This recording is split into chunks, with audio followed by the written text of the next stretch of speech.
ਬਿਸਮਿਲ੍ਲਾਹਿਰਰਹਿਮਾਨਿਰਰਹੀਮ welcome back to another new vlog. ਅੱਜ ਦਾ vlog ਜੀ ਤੁਹਾਨੂੰ ਕੱਪੜਿਆਂ ਦੇ ਨਾਲ ਵੀ ਸਾਡੀ ਜ਼ਿੰਦਗੀ ਜੁੜੀ ਹੋ, ਭਾਵੇਂ ਧੋਣ ਵਾਲੇ ਹੋਣ, ਭਾਵੇਂ ਸੀਣ ਵਾਲੇ ਹੋਣ, ਭਾਵੇਂ ਜੋ ਮਰਜ਼ੀ ਕਰਨ ਵਾਲੇ ਹੋਣ। ਇਹ ਤਾਂ ਅਸੀਂ ਕੱਪੜੇ ਧੋ ਕੇ ਢੇਰ ਲਾ ਦਿੱਤਾ ਸੀ, ਫਿਰ ਤੈਅ ਕਰਕੇ ਰੱਖੇ, ਫਿਰ ਕੱਪੜੇ ਸੀ ਕੇ ਮੈਂ ਢੇਰ ਲਾ ਦਿੱਤਾ। ਮੈਂ ਤਾਂ ਪਾਗਲ ਹੋ ਗਈ ਸਾਂ, ਮੇਰੀ ਤਬੀਅਤ ਵੀ ਕਾਫੀ ਜ਼ਿਆਦਾ ਖ਼ਰਾਬ ਸੀ। ਮੈਂ ਕਿ ਹੁਣ ਨਾ ਮੈਂ ਵਲੌਗ ਈਦ ਤੋਂ ਬਾਅਦ ਹੀ ਪਾਵਾਂ, ਕਿਉਂਕਿ ਟਾਈਮ ਹੀ ਨਹੀਂ ਸੀ ਲੱਗ ਰਿਹਾ। ਇੱਧਰ ਘਰ ਦੇ ਕੰਮ, ਇੱਧਰ ਕੱਪੜੇ ਸੀਨੇ, ਇੱਧਰ ਕੱਪੜੇ ਧੋਣੇ, ਫਿਰ ਘਰ ਦੀਆਂ ਸਫਾਈਆਂ, ਫਿਰ ਅਫਤਾਰੀ ਸਹਿਰੀ ਇਹ वो ਸਾਰਾ ਕੁਛ ਨਾ, ਅਤੇ ਇੱਕ ਮੈਂ ਬੰਦੇ ਵਾਸਤੇ ਮੈਨੇਜ ਕਰਨਾ ਥੋੜ੍ਹਾ ਮੁਸ਼ਕਿਲ ਹੋ ਜਾਂਦਾ। ਔਰ ਤੁਸੀਂ ਮੇਰੇ ਚੈਨਲ ਨੂੰ ਲਾਈਕ ਸ਼ੇਅਰ ਸਬਸਕ੍ਰਾਈਬ ਜ਼ਰੂਰ ਕਰਿਆ ਕਰੋ। ਅੱਜ ਇੱਕ ਐਸੀ ਔਰਤ ਦੀ ਕਹਾਣੀ ਸੁਣਾਂਗੀ ਜਿਹਦੇ ਵਾਸਤੇ ਕੁੱਲ ਕਾਇਨਾਤ ਉਹਦਾ ਸ਼ੋਹਰ ਹੁੰਦਾ, ਲੇਕਿਨ ਸ਼ੋਹਰ ਵਾਸਤੇ ਆਪਣੀ ਬੀਵੀ ਜੋ ਹੈ ਨਾ ਉਹ ਕੋਈ ਮਾਇਨੇ ਨਹੀਂ ਰੱਖਦੀ। ਉਹ ਆਖਦਾ ਹੈ ਕਿ ਇਹਦੇ ਵਿੱਚ ਮੇਰੀ ਜ਼ਿੰਦਗੀ 'ਚ ਕੋਈ ਹਿੱਸਾ ਨਹੀਂ, ਕੋਈ ਉਹ ਨਹੀਂ। ਮੇਰੀ ਹਮਸਾਈ ਦੀ ਕਹਾਣੀ। ਅੱਛਾ, ਇਹ ਜਿਹੜਾ ਪੱਖਾ ਮੇਰਾ ਵਿਚਾਰਾ ਅਰਸ਼ ਉਹਦਾ ਟੁੱਟ ਗਿਆ ਸੀ ਨਾ, ਉਹਨੂੰ ਮੇਰੇ ਹਸਬੈਂਡ ਜੀ ਸਹੀ ਕਰ ਰਹੇ ਸਨ, ਅਤੇ ਇਹਨੂੰ ਜੋੜ ਜਾੜ ਕੇ ਫਿਰ ਲਾਉਣ ਦਾ ਤੁਸੀਂ ਸਾਰਾ ਵੇਖੋਗੇ। ਅੱਛਾ, ਇਹ ਜਿਹੜਾ ਤਰੀਕਾ ਉਹ ਲਾ ਰਹੇ ਨਾ, ਇਹ ਮਿੱਠਾ ਸੋਡਾ ਅਤੇ ਐਲਫੀਏ ਇਹਨੂੰ ਪੱਕਾ ਜੋੜ ਦੇ ਨਾਲ ਇਹਦੇ ਨਾਲ ਜੋੜ ਦਿੱਤਾ। ਫਿਰ ਵੇਖੋ ਇੱਦਾਂ ਭਾਰ ਜਿਹੜਾ ਨਾ ਮਿੱਠੇ ਸੋਡੇ ਅਤੇ ਐਲਫੀ ਨੇ ਚੁੱਕ ਲਿਆ। ਤੁਸੀਂ ਵੀ, ਤੁਹਾਡੀ ਵੀ ਕੋਈ ਚੀਜ਼ ਟੁੱਟ ਜਾਏ ਅਤੇ ਤੁਸੀਂ ਵੀ ਜ਼ਰੂਰ ਆਪਣੀ ਜੋੜਨਾ। ਅਤੇ ਮੈਂ ਤੁਹਾਨੂੰ ਇਸੇ ਵਾਸਤੇ ਦੱਸਿਆ ਕਿ ਚਲੋ ਤੁਹਾਡੇ ਵਾਸਤੇ ਵੀ ਆਸਾਨੀ ਹੋ ਜਾਏ। ਅੱਛਾ ਜੀ, ਮੈਂ ਉਸ ਔਰਤ ਦਾ ਦੱਸ ਰਹੀ ਸਾਂ। ਮੈਂ ਅੱਜ ਉਹ ਆਈ ਨਾ, ਅਤੇ ਮੈਂ ਕੱਪੜੇ ਸਿਲਾਈ ਕਰ ਰਹੀ ਸਾਂ, ਅਤੇ ਮੇਰੀ ਬੇਟੀਆਂ ਦੇ ਨਾ ਅੱਗੇ ਜਾ ਕੇ ਤੁਹਾਨੂੰ ਮੈਂ ਵਿਖਾਵਾਂਗੀ ਸ਼ੀਸ਼ਾ ਸਿਲਕ ਜਿਹੜੀ ਨਾ ਉਹ ਮੈਂ ਸਿਲਾਈ ਕੀਤੇ ਨੇ। ਹਮਸਾਈ ਦੀ ਉਹਦੀ ਛੋਟੀ ਬੇਟੀ ਨਾ ਮੇਰੀ ਬੇਟੀ ਕੋਲ ਸਪਾਰਾ ਪੜ੍ਹਨ ਆਉਂਦੀ, ਅਤੇ ਸਪਾਰਾ ਪੜ੍ਹਨ ਆਈ ਨਾ, ਅਤੇ ਮੈਂ ਉਹਨੂੰ ਪੁੱਛਿਆ, ਮੈਂ ਕਿਹਾ ਹਾਂਜੀ ਤਿਆਰੀ ਸ਼ਿਆਰੀ ਹੋ ਗਈ ਈਦ ਦੀ, ਅਤੇ ਮੈਂ ਕੱਪੜੇ ਸਿਲਾਈ ਕਰ ਰਹੀ ਸਾਂ। ਅਤੇ ਉਹ ਆਦੀ ਨਹੀਂ, ਉਸਨੇ ਉਹ ਆਦੀ ਕਿ ਰਾਤੀ ਅਸੀਂ ਕੱਪੜੇ ਲੈਣ ਗਏ, ਅਤੇ ਮੇਰੇ ਮੀਆਂ ਨੇ ਵਾਪਸ ਆ ਕੇ ਇੰਨੀ ਬੇਇੱਜ਼ਤੀ ਕੀਤੀ। ਫਿਰ ਉਹ ਰੋਣ ਲੱਗ ਪਿਆ, ਆਦੀ ਮੇਰੀ ਅੰਮੀ ਨੂੰ ਮਰੇ ਆ ਅਤੇ 4 ਸਾਲ ਹੋ ਗਏ ਨੇ। ਮੇਰੀ ਮਾਂ ਜ਼ਿੰਦਾ ਸੀ ਨਾ, ਅਤੇ ਉਹ ਦੱਸਦੀ ਸੀ ਵੀ ਕਿ ਉਹ ਮੈਨੂੰ ਹਰ ਵੇਲੇ ਪੈਸੇ ਜੋੜ ਕੇ ਭੇਜਦੀ ਸੀ। ਆਦੀ ਸੀ ਤੂੰ ਲੈ ਲੈ ਇਹ ਕੱਪੜੇ, ਲੈ ਲੈ ਜੁੱਤੀ, ਲੈ ਲੈ। ਹਾਲਾਂ ਉਹਦਾ ਸ਼ੌਹਰ ਜਿਹੜਾ ਅੱਛਾ ਖਾਸਾ ਕਮਾਉਣ ਵਾਲਾ, ਅੱਛਾ ਖਾਸਾ ਮਤਲਬ ਉਹਦੀ ਆਮਦਨ ਹੈ, ਇਹ ਵੀ ਨਹੀਂ ਕਿ ਗਰੀਬ ਗੁਰਬਾ ਹੈ ਵੀ ਜਾਂ ਮਿਡਲ ਕਲਾਸ ਹੈ, ਨਹੀਂ। ਅਤੇ ਪੁਲਿਸ ਵਾਲੇ ਫਿਰ ਵੇਖੋ ਤੁਸੀਂ ਜਿੱਦੇ ਕਮਾਈ ਕਰਦੇ ਨੇ। ਅਤੇ ਨਾ ਆਦੀ ਕਿ ਮੈਂ ਅੱਜ ਅੰਮੀ ਮਾਂ ਨਾ ਹੋਏ, ਭਾਵੇਂ ਸਾਰੇ ਰਿਸ਼ਤੇ ਹੋਣ, ਮਾਂ ਨਾ ਹੋਏ ਅਤੇ ਬੰਦੇ ਕੋਲ ਕੱਖ ਵੀ ਨਹੀਂ ਹੁੰਦਾ। ਇਸ ਗੱਲ 'ਤੇ ਸੱਚੀ ਮਾਂ ਤੋਂ ਬਗੈਰ ਜ਼ਿੰਦਗੀ ਇੰਝ ਲੱਗਦੀ ਹੈ ਕਿ ਮੈਨੂੰ ਬੇਰੌਣਕ ਜਿਹੀ ਹੋ ਜਾਂਦੀ। ਅੱਲਾਹ ਤਾਲਾ ਸਭ ਦੀ ਮਾਵਾਂ ਦੀ ਮਗਫਰਤ ਕਰੇ ਜਿਹੜੀਆਂ ਇਸ ਦੁਨੀਆ 'ਤੇ ਚਲੀਆਂ ਗਈਆਂ, ਅਤੇ ਅੱਲਾਹ ਤਾਲਾ ਮੇਰੀ ਅੰਮੀ ਜੀ ਦੀ ਵੀ ਮਗਫਰਤ ਕਰੇ, ਔਰ ਅੱਲਾਹ ਤਾਲਾ ਉਹਨਾਂ ਦੇ ਦਰਜਾਤ ਨੂੰ ਬੁਲੰਦ ਫਰਮਾਏ। ਅਤੇ ਵਾਕਈ ਸਹੀ ਗੱਲ ਕੀਤੀ ਉਹਨੇ। ਅਤੇ ਉਹ ਰੋਣ ਲੱਗ ਗਈ, ਮੇਰਾ ਇੰਨਾ ਦਿਲ ਦੁਖਿਆ। ਮੈਂ ਕਿਹਾ ਆਦੀ ਮੈਂ ਆਪਣੀ ਭੈਣ ਨੂੰ ਦੱਸਿਆ ਨਾ ਕਿ ਉਹਨੇ ਇੰਝ ਕੱਪੜੇ ਨਹੀਂ ਲੈ ਕੇ ਦਿੱਤੇ, ਔਰ ਮੈਂ ਵਾਪਸ ਆ ਗਈ।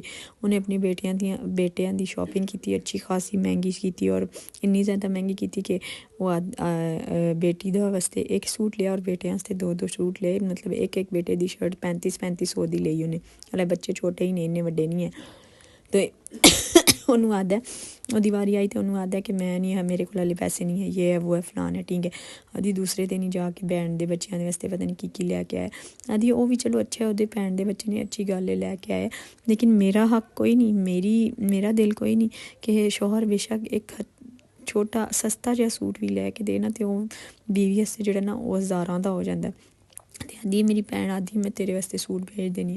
ਅਤੇ ਉਹ ਰੋਣ ਲੱਗ ਗਈ। ਆਦੀ ਮੇਰੀ ਮਾਂ ਸੀ ਨਾ, ਮੇਰਾ ਬੜਾ ਖਿਆਲ ਕਰਦੀ ਸੀ, ਅਤੇ ਮਤਲਬ ਮੇਰੀ ਇਹ ਬੇਟੀ ਵੱਡੀ ਹੋ ਜਾਏਗੀ ਅਤੇ ਮੈਂ ਆਪਣੀ ਬੇਟੀ ਵਾਸਤੇ ਸਭ ਕੁਛ ਕਰਾਂਗੀ। ਉਹ ਇੰਨੀ ਕੁ ਟੁੱਟੀ ਹੋਈ ਸੀ। ਆਦੀ ਮੈਂ ਇੱਕ ਔਰਤ ਦਾ ਇੰਨਾ ਵੀ ਹੱਕ ਨਹੀਂ ਹੈ ਕਿ ਉਹ ਸਹਿਰੀਆਂ ਬਣਾਉਂਦੀ, ਅਫਤਾਰੀਆਂ ਬਣਾਉਂਦੀ, ਘਰ ਦੇ ਕੰਮ ਕਰਦੀ, ਬੱਚਿਆਂ ਨੂੰ ਵੇਖਦੀ, ਸਾਰਾ ਕੁਛ ਆਪਣਾ ਆਪ ਮਾਰ ਕੇ ਹਰ ਚੀਜ਼। ਆਦੀ ਮੈਂ ਹਰ ਸ਼ੌਕ ਆਪਣਾ ਮਾਰ ਦਿੱਤਾ ਇਸ ਘਰ ਪਿੱਛੇ, ਇਸ ਸਾਰੀ ਜ਼ਿੰਦਗੀ ਵਾਸਤੇ।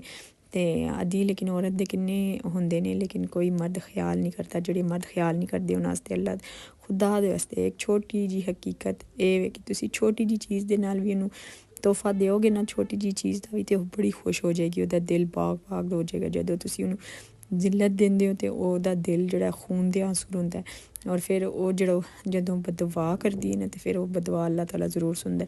ਅਤੇ ਇੰਝ ਨਾ ਕਰਿਆ ਕਰੋ। ਮੇਰਾ ਉਹਦੀ ਵਜ੍ਹਾ ਤੋਂ ਬੜਾ ਜ਼ਿਆਦਾ ਮੈਂ ਡਿਸਹਾਰਡ ਹੋਈ।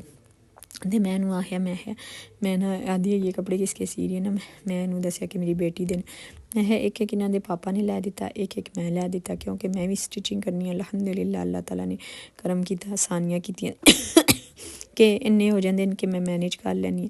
ਅਤੇ ਮੈਂ ਕਿ ਔਰ ਮੈਨੂੰ ਉਹਨਾਂ ਦਾ ਖਿਆਲ ਹੈ, ਅਤੇ ਮੈਂ ਉਹਨਾਂ ਦੇ ਨਾਲ ਦੋਵੇਂ ਆਦੀ ਮੈਂ ਵੀ ਤਾਂ ਇਹ ਹੀ ਕਰਨੀ ਆ। ਉਹ ਫਿਰ ਆਪਣਾ ਵੀ ਉਹਨੇ ਦੱਸਿਆ, ਉਹਨੇ ਆਦੇ ਮੈਂ ਹਰ ਚੀਜ਼ ਇਹਦੇ ਵਾਸਤੇ ਮੈਨੇਜ ਕਰਨੀ ਆ, ਹਰ ਚੀਜ਼ ਇਹਦੀ ਮੁਤਾਬਿਕ ਕਰਨੀ ਹੈ। ਜਿੰਜ ਇਹਨੇ ਕਿਹਾ ਮੈਂ ਉਂਝ ਹੀ ਕੀਤਾ। ਆਪਣੇ ਭੈਣ ਭਰਾਵਾਂ ਤੋਂ ਦੂਰ ਪ੍ਰਦੇਸ਼ ਵਿੱਚ ਰਹਿੰਦੀ ਹਾਂ ਪਈ, तो मेरा दिल इन्ना दुखिया, मैं उस इन्नी दुआ की मैं कि अल्लाह ताला बहुत आसानियां करे, अल्लाह ताला ਜਿਹੜਾ ਨਾ ਆਪਣੇ ਮਹਿਬੂਬ ਦੇ ਸਦਕੇ ਸ਼ੋਰਾਂ ਦੇ ਦਿਲਾਂ ਜਿਹੜੇ ਸਖਤ ਦਿਲ ਸ਼ੋਰ ਹੁੰਦੇ ਨੇ ਉਹਨਾਂ ਦੇ ਦਿਲਾਂ ਨੂੰ ਨਰਮ ਕਰੇ। ਤੇ ਤੁਸੀਂ ਜ਼ਰੂਰ ਖਿਆਲ ਕਰਿਆ ਕਰੋ ਜਿਹੜਾ ਕੋਈ ਭਾਈ ਵੀਡੀਓ ਵੇਖ ਰਿਹਾ ਆਪਣੀ ਬੇਗਮਾਤ ਦਾ ਤੇ ਉਹ ਦਿਲ ਦੀ ਔਰਤ ਦਾ ਦਿਲ ਬਹੁਤ ਛੋਟਾ ਜਿਹਾ ਹੁੰਦਾ, ਜੇ ਉਹਦੇ ਵਾਸਤੇ ਤੁਸੀਂ ਛੋਟੀ ਜਿਹੀ ਐਫਰਟ ਕਰੋਗੇ ਨਾ ਤੇ ਉਹ ਬਹੁਤ ਜ਼ਿਆਦਾ ਲੱਗੇਗੀ। ਮੇਰਾ ਗਲਾ ਖਰਾਬ ਹੈ, ਉਹਦੇ ਵਿੱਚ ਤੁਸੀਂ ਫੀਲ ਨਾ ਕਰਨਾ। अच्छा साथ अफ्तारी की भी तैयारी हो रही है, सारा कुछ मैं बनाने लगी सा। मैं चलो अफ्तारी रख के फिर वीडियो बनाऊंगी नाल घर दे काम। इन्ना ज़्यादा मुश्किल होया ना, तो हुण जेह्ड़े रह गए 2 दिन रह गए ते मेरे चैनल नूं लाइक शेयर सबसक्राइब जरूर करिया करो। अपने घर दियां विच अपने सारे रिश्तेदारां विच अपनी बीवी नूं भी अहमियत दिया करो, जेह्ड़े नहीं ना देंदे। ते फिर उन्हां नूं जदों मतलब कि एक मजलूम औरत दी बददुआ लगदी, फिर ओह आखदे ने अल्लाह जने असीं कित्थे गलती कीती। एह् नहीं पता कि घर जेह्ड़ी असीं रखी ओह भी बददुआ दे सकदी। ना ओहदी कित्थे अल्लाह ने सुननी। ओह आखदे ने अल्लाह ताला जेह्ड़ा ऐ ओह बस असीं जेह्ड़े नेकोकार बंदे आ ना उन्हां दी सुनदा ऐ।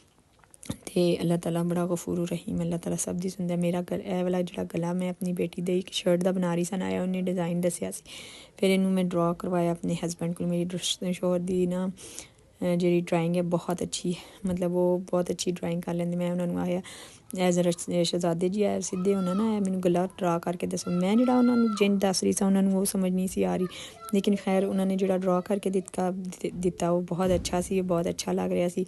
और फिर मैं जदों मुकम्मल कर ली शर्ट ओहदी भी वीडियो विखांगी। हले मैं होर भी वीडियो बनाई हैं जेह्ड़े मैं सूट सीते ने ना बड़े अच्छे किसी दे, और अपनी बच्चे दी भी ओह भी मैं वीडियो बनांगी। ते एह जेह्ड़ी गूंद ऐ इनू लांदियां ना वही लै जांदे न 7000 जेह्ड़ी गूंद है ना ओह सही होंदी। ते तुस जे किसी नूं पता कि गूंद केह्ड़ी सही होंदी है मैनू ज़रूर दसना। मेरे चैनल नूं लाइक शेयर सबसक्राइब ज़रूर करना। और हुण कोशिश तो करांगी कि व्लॉग लाजमी पाया करां, लेकिन फिर भी हले मैनेज नहीं हो रहा। तो मेरी तबीयत बहुत ज़्यादा ख़राब सी, बहुत ही ज़्यादा।